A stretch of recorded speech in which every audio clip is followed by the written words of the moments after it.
I think the Climate Commitment Act is a disaster. It's been a disaster since its implementation.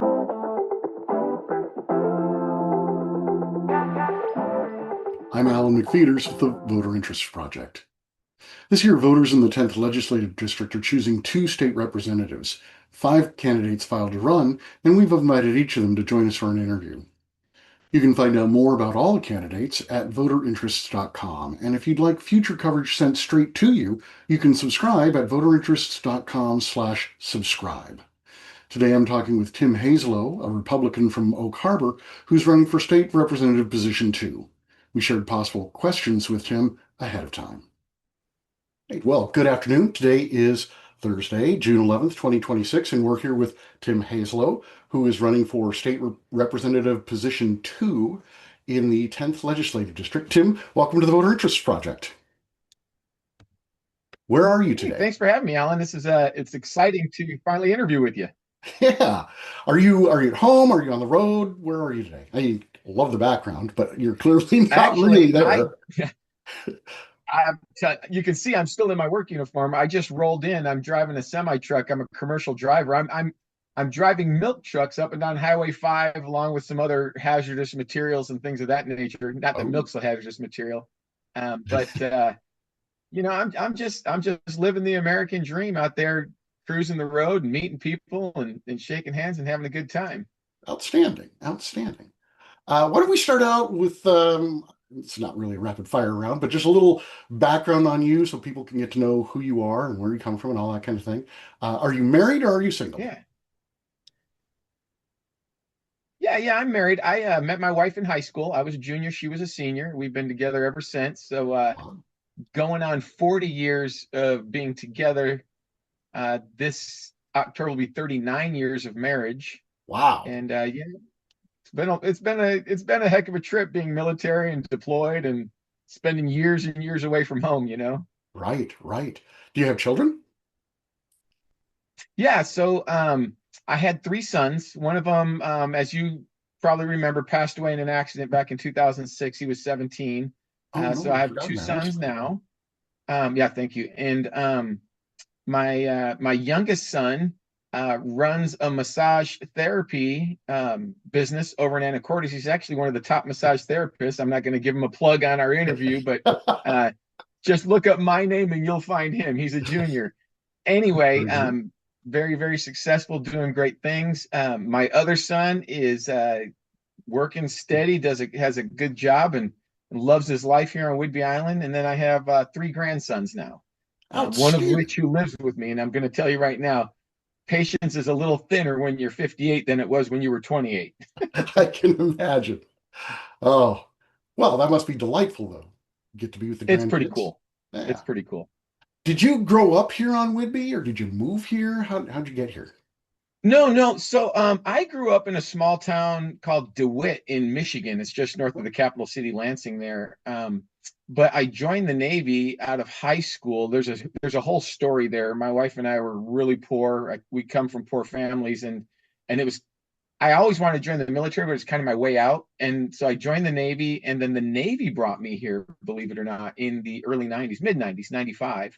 And man, we fell in love with this place. Um, and we haven't looked out since. I mean, we've got a great piece of property finally up on the north end of Whidbey, small farm. Our kids are here. They were raised here from school age all the way up to they're still here, and our grandkids all live here. So uh, this is home. This has been our home for longer than we've lived anywhere in our lives. For Wow. gosh, what is 95 to now? It's got to be what 30 years or so. Yeah. Wow, that's quite a long time. Uh, Yeah. so you were in the Navy. What did you do in the Navy? Oh gosh, what didn't I do in the Navy? So we're going to talk. One of the questions that you asked later on is about background of things. I'm never satisfied, Alan, where I'm at. I'm always looking to improve myself and improve the people around me situation, improve my situation. I'm one of those guys that believes in a rising tide lifts all boats. Mhm. Um, so I did lots of things. So I started out as a in a helicopter anti-submarine and combat rescue squadron in Ooh. San Diego back in the late 80s. I was on a special weapons load team. I was an in-flight vibration analysis technician. and then I went to rescue swimmer school. So there was that, and then after rescue swimmer, I deployed on the USS Nimitz and the Independence, Independence during Desert Shield, Desert Storm. So I spent time in the Persian Gulf, and then Okay. from there I decided that I was going to become a DoD police officer. Okay. So I was a police officer in San Diego for the Department of Defense for a few years, and then from there I became a P3 flight engineer, which is what finally got me to Whidbey, which is where I wanted to be based on a bunch of friends' recommendations. Sure. And that's how I got here. And I ended up retiring out of NAS Whidbey Island. I was a flight engineer. I was a load master. I did everything on C9s and P3s that you could possibly do. So, and that's how I ended up getting out of the Navy. I retired doing that. Outstanding. That's great. Um, let's pivot a little bit outside of your military experience to other public service stuff. And I know, full disclosure for people who are watching this and don't know, in 2019 and 2020, I was the chairman of the Island Canada Republican Party. Tim Yeah. succeeded me, served 2 terms. I think you're the first person to serve multiple terms as the ICRP chair in a long time, uh, since the early 2000s. But what other kinds of experience do you have in politics and community service and that sort of thing? Yeah. So first and foremost, I want to thank you for all your help during that transition. It worked out really good for me. I Good. know that there was some animosity there between newbies and oldies, and that's just the way politics works, right? Yeah. Yeah. But the things that you did to help that transition were great. So moving on, though, as you know, I ran for Congress. I Mhm. came home from Afghanistan in 2015, and Okay. boy, I just didn't recognize my country. We had all those years of Obama. I knew things weren't going well when I was in Afghanistan, and the rules of engagement got to the point where we almost had to die before we could fight back. So there were sketchy things going on even before I came home. But I came home, realized I didn't like what I saw, wasn't sure what I could do about it. Um, so I said, you know what? I'm going to run for Congress. I'm going to tell everybody out there in the virtual world right now who might be watching this, don't choose that as your first foray into politics. Yeah. That was a very large bite of the proverbial elephant. And but with that being said, I met a lot of people. I went to DC a few times. I went to Olympia a few times. I met political figures on both sides of the aisle, Republicans and Democrats, over that year that I was running. And we were able to secure more votes as a Republican during that election than any Republican has secured in the second congressional district as a Republican. So you know, basically we just wanted to make sure that there was somebody there to make an argument for things that needed to be argued. So we did that. That was in the 2020 election, and of course we lost, right? Um, and then I did the chairmanship for the party for a few years, 2 cycles, which was entertaining and fun, and we grew the party and had a great time and had a lot of successes there. And then I decided to run for commissioner. I think you probably remember that. I don't know if we interviewed for that one or not. I think No, that you. was the year before I started doing interviews. Oh, okay, yeah. So I ran for commissioner. I overwhelmingly won the primary. It was just there wasn't even a race there. And then during the general, here's the crazy part about it. During the general, I overwhelmingly won the district in which I was running to represent, which was North Whidbey Camano. And Right. then we sort of broke even in Oak Harbor, but South Whidbey went so far to the Democrat side that the Republican side of North Whidbey and Camano couldn't overcome that. So we lost a close election in 24. I decided I wasn't going to run for office no more. I was going to be just the political activist guy. And so I became the state committeeman Hmm. for the party, which I really enjoyed much more than being chairman. You should try that, Alan. It's a lot harder of a job. Yeah. Um, so I did that. And then we're going to talk a little bit later about this whole mask thing, but that's kind of what brought this campaign on. Last year, I was on with Dr. Drew. So I don't know if anybody who knows who's Dr. Drew is. I'm sure a lot of people do, but he's a big podcaster and he has a TV talk show and things of that nature. And we talked about politics in general, just nationwide politics and things that were going on here in Washington. And he said to me, he said, Tim, um, you should run for office. And I knew he knew that I had ran for office before. And I jokingly said, and you've met my wife, um, I jokingly said to him, well, if you call my wife and convince her that I should run for office, and I'll do it. And I don't remember the exact wording of the conversation, but it was one of those, yeah, I'm not going to call her type thing, right? Um, and so one thing led to another, and life kept going, and bad bills, just extremely bad bills, were passed during this last legislative cycle, Yeah. for all of the state of Washington, not for Republicans, for everybody. I mean, it's just a crazy, crazy session. And then and so the state started reaching out to Island County, which I was a state committeeman, so I was involved in that, trying to find good candidates to run for these offices, trying to find people who could stand up and articulate a message, trying to find people who could go out and actually shake hands and meet people and accomplish something. And we were just struggling to find those people and struggling to find those people. Um, and so, I was reached out to by some of the bigger groups in Washington State, and they finally convinced me. And they said, Tim, uh, you're part of one of our best hopes. We think you can get out there and you can and run a good race and fight a good fight and put up a great challenge against Dave Paul, who I don't dislike, by the way. I like the guy. I've met him a few times, and he seems to be a great person. But his policies are not great for Washington. So I was hesitant. I finally decided for sure. I filed with the PDC a couple weeks before filing week, just to kind of feel it out and see where I was going to fall into place. But I finally decided during file week that I would do it. And since then, the campaign's just exploded. We've raised close to $20,000 in that 4 weeks. We've got endorsements from Island County Republican Party, Snohomish County Republican Party, Pierce County Republican Party, Snohomish County LD10 Committee, Skagit County Republican Party. I was referred by the Skagit County Farm Bureau to the State Farm Bureau to be the endorsed candidate for LD10. So it's up. I'm not saying they've endorsed me. Let's make that Talking about clear. But the Skagit Snohomish County Farm Bureaus are fighting for my endorsement with the State Farm Bureau. So there's all these things going on. So the campaign has taken traction and moved forward. So Good. I have another interview coming up with Dr. Drew on the 2nd of July. And of course, my wife's running for county clerk. Right. And so I think the running joke is going to be, it went from my wife was going to divorce me if I ran for office to now we have a husband and wife team running for offices here in Island County and LD10. And it'll be interesting to see how that interview goes. You know what I mean? Yeah. But that's why I ended up running for office, is because the policies just kept getting worse and worse.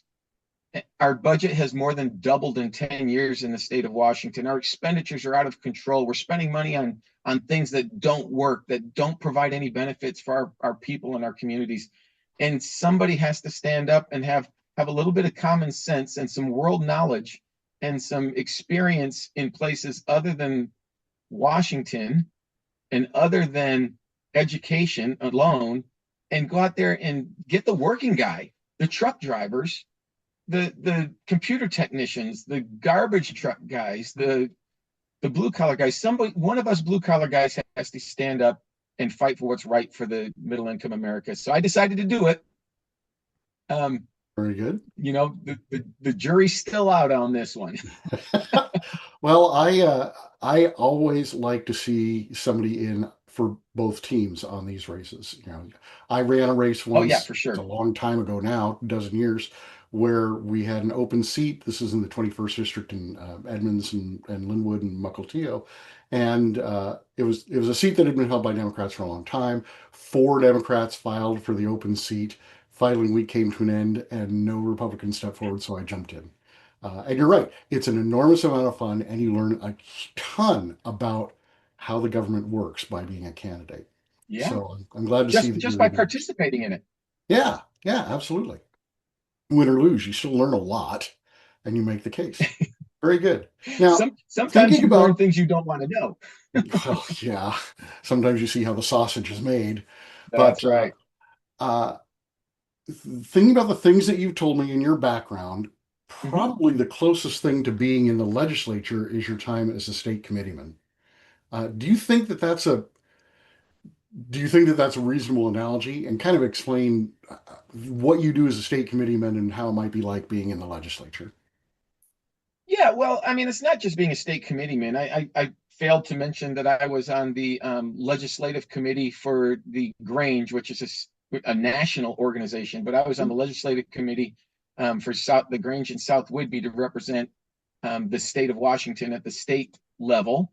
Okay. Um, and so that was cool. I mean, here's the thing. What those things have taught me is flexibility. You have to have flexibility. You have to be able to listen to the other side, regardless of whether you agree with them or not.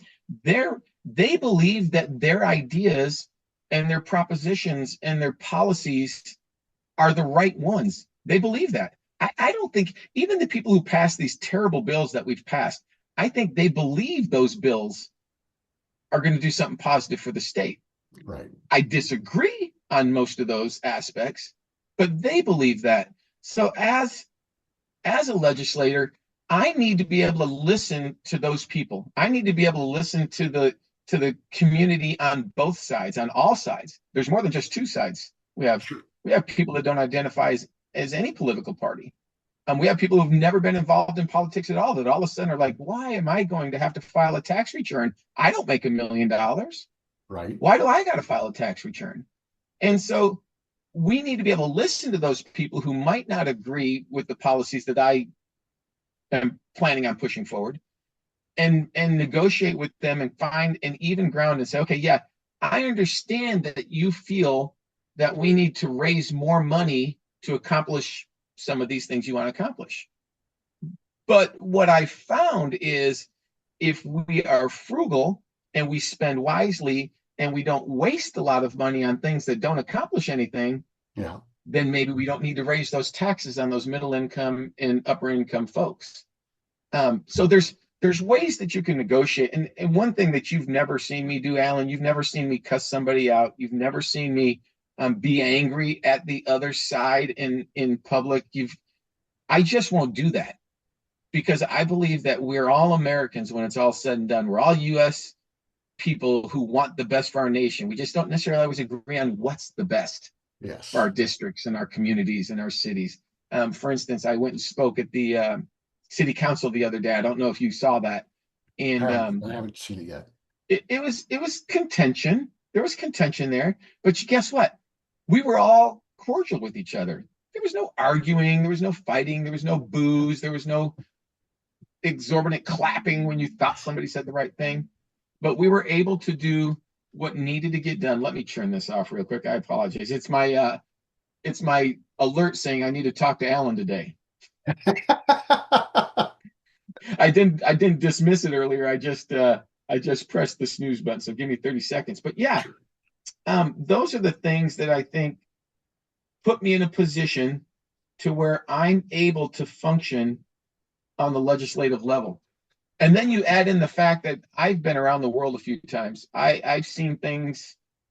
Um, I've volunteered at children's shelters in Thailand and the Philippines. I've done things that I've seen things that the average American has never even thought about in some cases. One of my Sure. things I tell people all the time is, being in the military and being around the world and going to war zones, to third world countries, to countries that might not even qualify as third world countries in some of the cases. I've seen and done things that everybody should have the privilege of seeing and doing. But with that comes, I've seen and done things that nobody should ever have to do as well. Yeah. So there's a fine balance there, and you learn how to deal with things. You learn how to compartmentalize. You learn how to debate. You learn how to take the good with the bad and try to make something awesome out of it.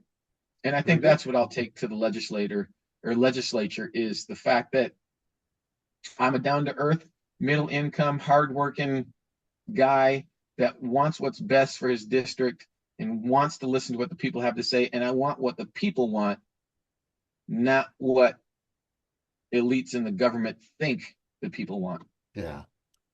Well, so let's turn to that. So, what do you think are the big things that the legislature is going to have to grapple with over the next 2 years? Where are the big challenges? Well, there's a lot of them. I mean, spending and affordability are, the things that people see on a daily basis are homelessness, addiction, Hmm. overpriced housing, gas taxes that are the highest in the nation, if not second. But the things that people feel on a daily basis um, are those things, and those things have to be tackled. And I believe they do. And I think there's a question later on, so I'm not going to cover the homelessness and addiction thing. Um, Well, we can but go to what we whatever you need to want, do, Tim. We're not okay. on a schedule. Oh, all right. Well, I mean, since we're already on it, those things have to be tackled.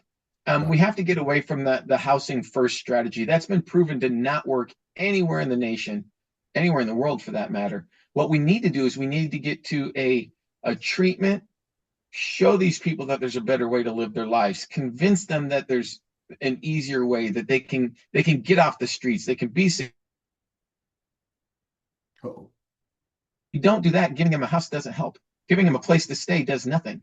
And then supplying them with um, with drugs or needles or paraphernalia or things that just allow them to continue being the way they are, that doesn't fix anything either. And yet that seems to be what Washington's decided they're going to do.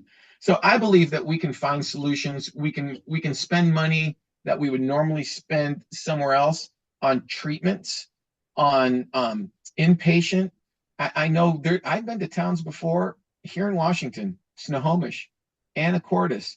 There's some great examples of towns out there who've got it figured out, who don't have the homeless problem that, say, Oak Harbor or Bellingham or even some in Mount Vernon. Not as bad in Mount Vernon as Oak Harbor, if you can believe it. Um, but there are fixes for this. And so what we need to do is I tell people all the time, if you want to be successful in life, Alan, you don't go out and find some unsuccessful dude and take his advice and do what he does. right. You go out and you find the most successful person that's willing to talk to you. And you learn how that person became successful and you emulate what he did.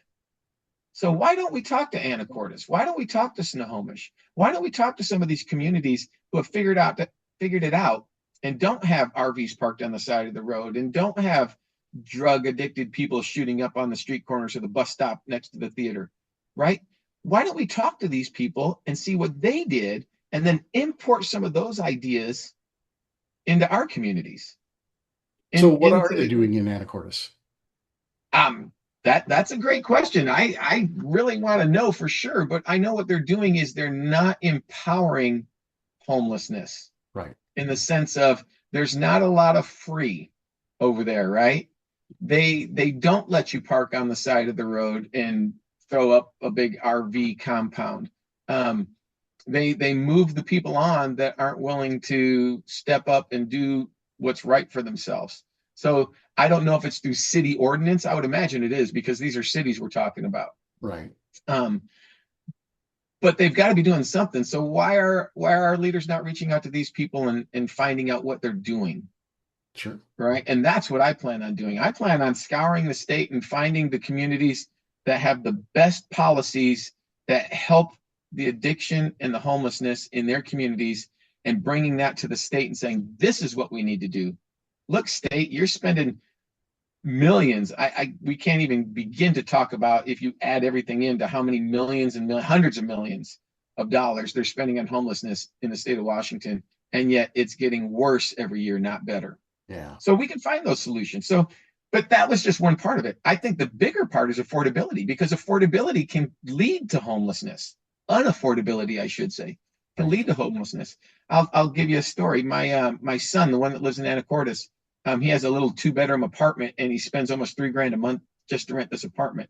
He That's can't afford. amazing. He's very successful, runs his own business.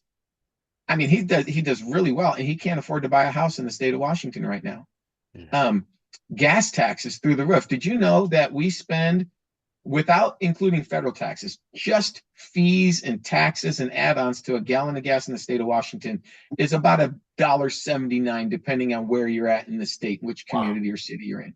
$1.79. Did you know that in January of this year, when gas had dropped quite low across the country, did you know that you could buy a gallon of gas in Tennessee for less than $2?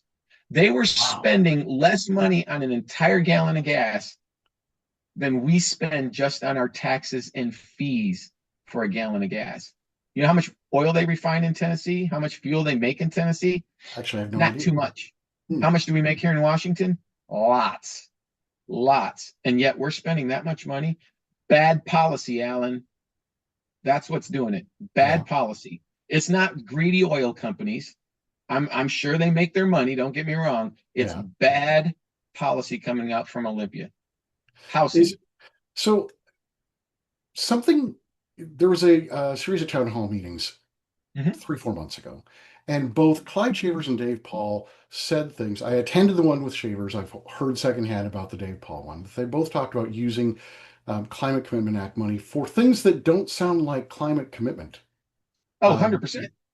so This, I guess we should talk about a little bit about Senate Bill 6346, yeah. the Yeah. When millionaire you talk tax about the or income climate, tax.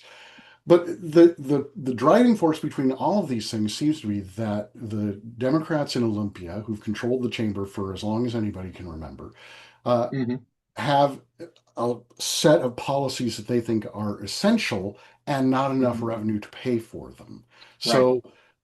So they've increased these taxes. So you, as an incoming legislator, obviously you're one out of 98 in the House, so your impact is a little Right. limited. But you can choose to promote policies that would find alternate revenue streams or cut some spending or a Mhm. combination of those things. Are there other revenue streams that you would look at instead of the income tax or instead of the Climate Commitment Act? No, honestly, I think the Climate Commitment Act is a disaster. It's been a disaster since its implementation. All that money that they collect through the carbon credits and they charge the oil companies and all that, and then they raise our fuel costs because of that. That's one of the reasons why we're paying $1.79 a gallon, just in fees and taxes. Um, you said it right. All that this stuff was all supposed to go to climate. Well, most of it just goes to a general fund where the Democrats feel like, well, we can just spend it on whatever we want. And guess what's going on in the so-called millionaires tax, which we all know it's not a millionaires tax. As a matter of fact, it only mentions the income over $1 million once in two lines, about three-fourths of the way through a almost 200-page bill in Right. an area that's easily editable, right? But it Yeah. talks about all these things that they supposedly are going to do with this money.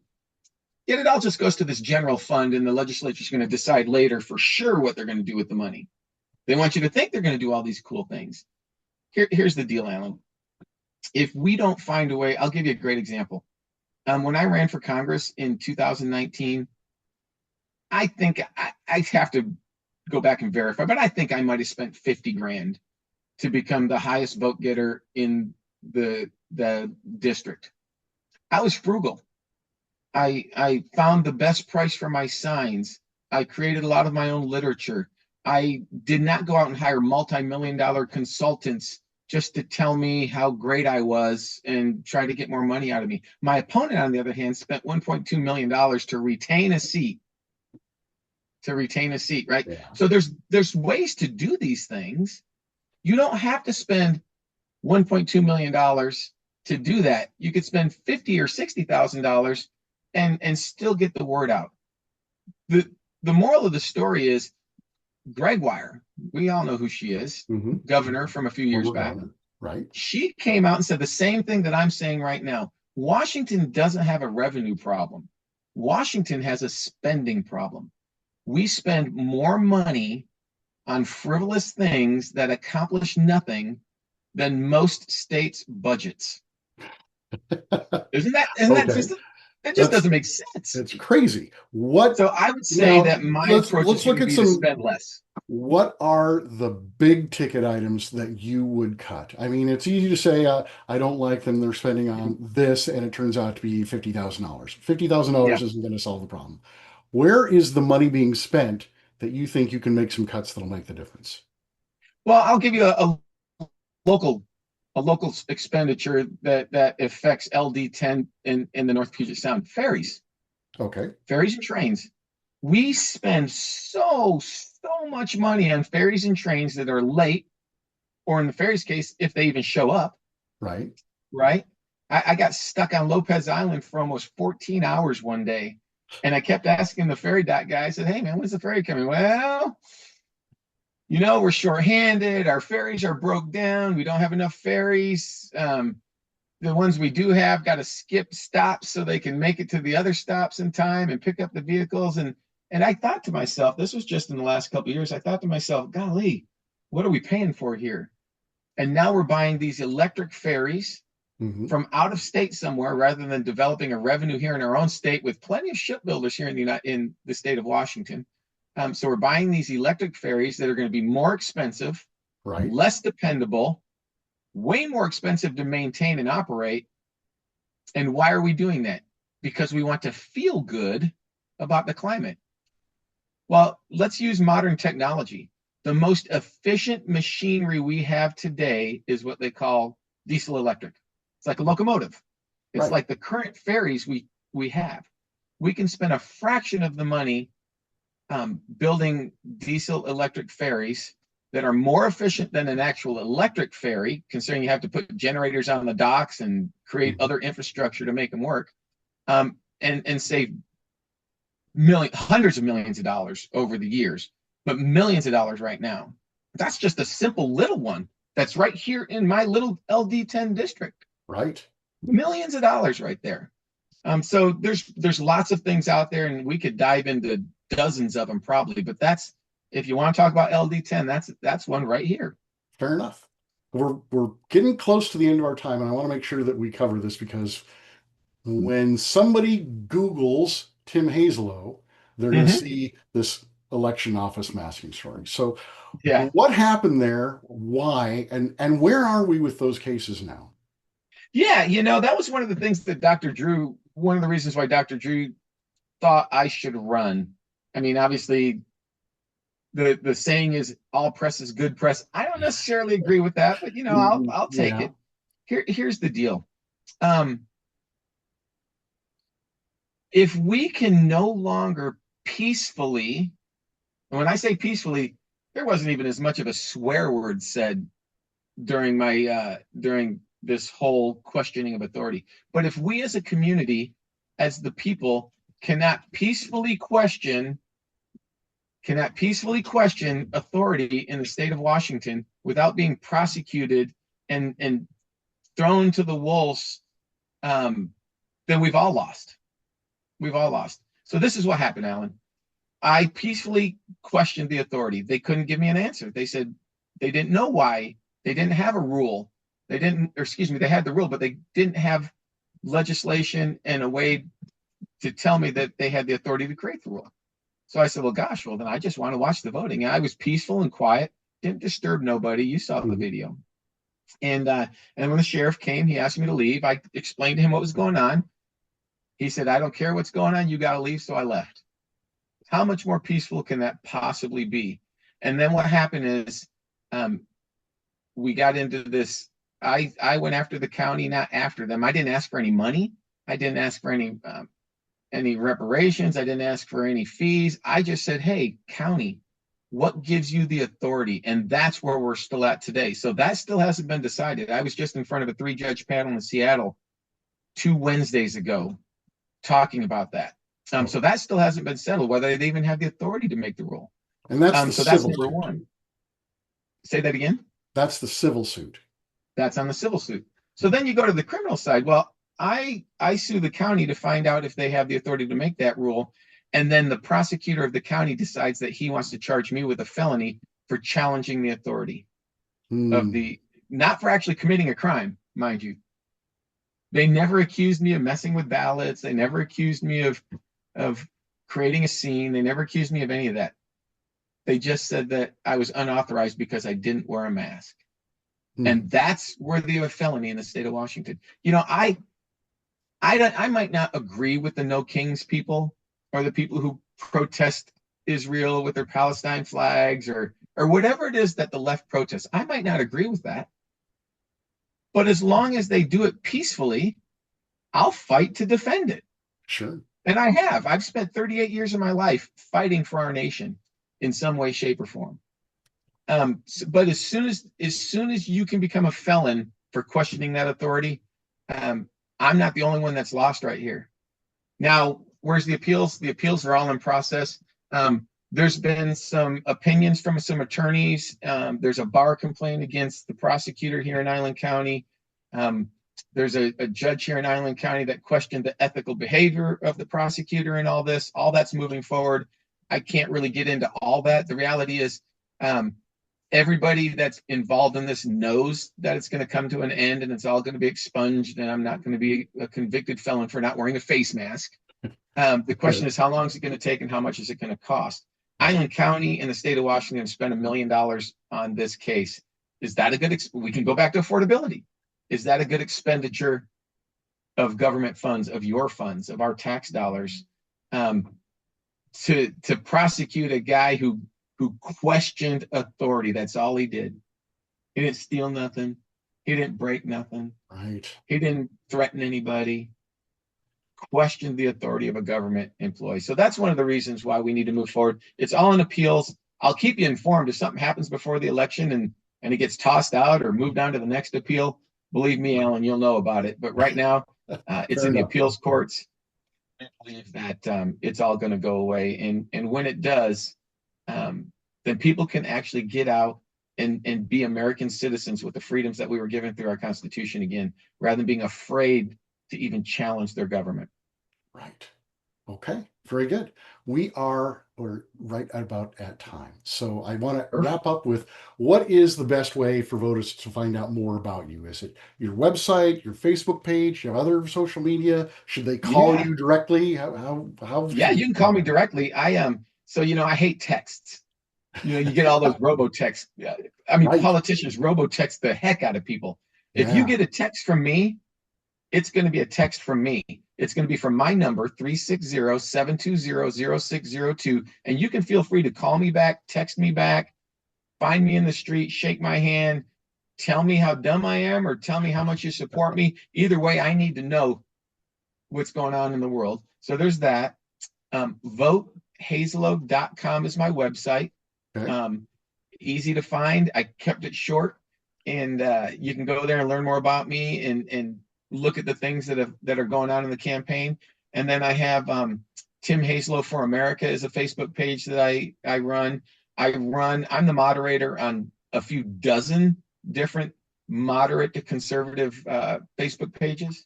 And then I have a YouTube channel called TNTT, Truth Not Trash with Tim, that goes back all the way to 2020. And it's just miscellaneous things that I've done over the years, and it'll have a lot of the explanations on the court stuff if somebody really wants to look at it. Okay, but those are the easiest ways to get a hold of me. Very good. We're going to put this interview up on the Voter Interest website and the YouTube page, and in both places we'll put in all of those ways to get hold of you for more information. Perfect. So, right.